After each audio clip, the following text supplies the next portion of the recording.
Welcome to The Foundry by Forge College. Today, we're unrolling the beige schematic paper, grabbing our orange ink technical pens, and putting on our engineering hard hats. We're going to diagnose and optimize the webhook to RPC flow that we built in our previous explainer on ERC 4337 hooks. It's going to be a highly technical deep dive, so let's just jump right in. Okay, so here's the scenario. You've got your smart wallet set up, your alerts are perfectly debounced, and everything theoretically works. So, why is your app suddenly crawling? Well, let me tell you, your Solana program, it's not slow. The real issue is that our unoptimized RPC traffic is acting like, thousands of individual cars all aggressively honking at a single, incredibly stressed out toll booth worker just asking for directions. It's a complete bottleneck. Here's our blueprint for today's explainer.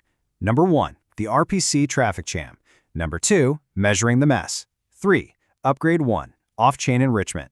4, upgrade 2, smart batching. 5, safety first, idempotent retries. And finally, number 6, the production blueprint. All right, section 1, the RPC traffic jam. We've got to figure out exactly where our data flow is getting stuck, right? And honestly, the biggest culprit is almost always RPC latency.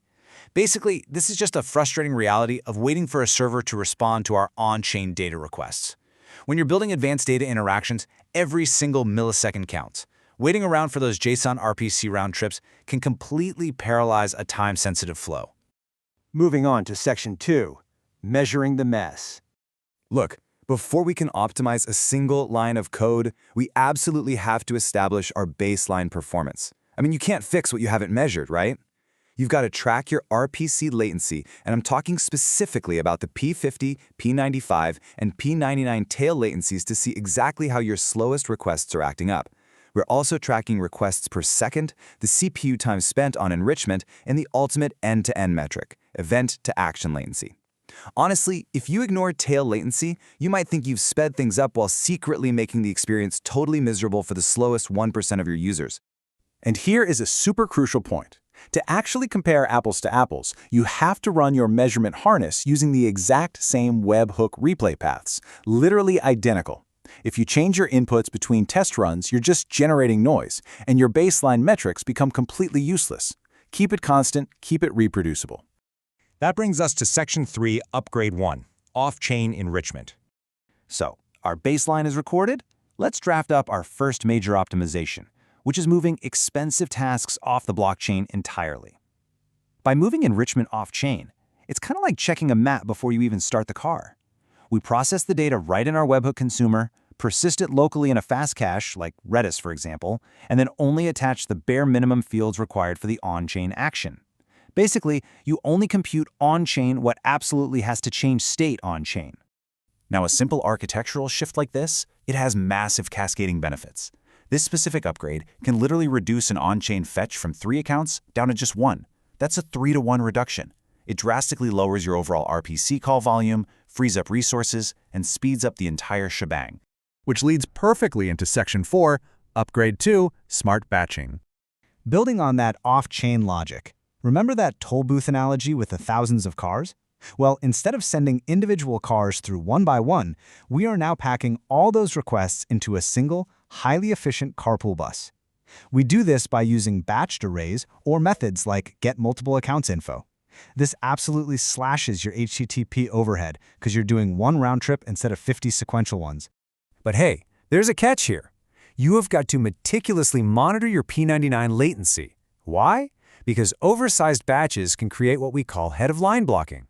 Basically, if one massive batch gets stuck at the front, everything behind it is stuck waiting too. The fix for this is adaptive batching. You just dynamically adjust your batch sizes when traffic volume spikes so the queue keeps flowing nicely. Next up, section 5, safety first, idempotent retries. Okay, so we've built this incredibly fast machine, but optimizations that introduce correctness risks are worse than useless. We need safety valves. Because things will inevitably fail in production, every program-side state transition must be idempotent to ensure safe rollbacks. Idempotency is really just a fancy engineering word that means you can smash that go button multiple times, and the end result is exactly the same as if you only pressed it once. By strictly adhering to these rules, we guarantee that if a webhook totally fails and we need to retry it, we won't accidentally duplicate an on-chain transaction. You add unique operation IDs, strictly enforce your invariant rules on-chain, and keep only the non-authoritative fluff off-chain. That keeps your state perfectly pristine no matter how many network retries you throw at it. Finally, Section 6, the production blueprint. Let's take a step back and look at the big picture we've drawn up today. What does good actually look like in our final debug report? Well, it's a beautiful, clear drop in median event-to-action latency. We want fewer RPC requests per event, noticeably lower wait times, and, this is crucial, absolutely zero functional regressions. The system does exactly what it did before, it just does it way, way more efficiently. By sticking to these core principles, separating your concerns by pushing enrichment off-chain, constantly measuring both volume and tail latency, batching requests smartly, and wrapping the whole thing in idempotent retries, you can transform a messy, bottlenecked RPC flow into a highly optimized system that's truly ready for production scale. So, as we wrap up, I want you to ask yourself, which of these optimizations will actually yield the largest marginal benefit for your own deployment patterns? Keep that question top of mind as we move into our next explainer on integration patterns. Take a hard look at your own infrastructure, run your baselines, and find your biggest wins. Thank you so much for joining me today for this Foundry Explainer by Forge College. Make sure to head over to forge.college to learn more about this subject, master advanced Web3 infrastructure topics, and explore all the amazing resources we have waiting for you. See you next time.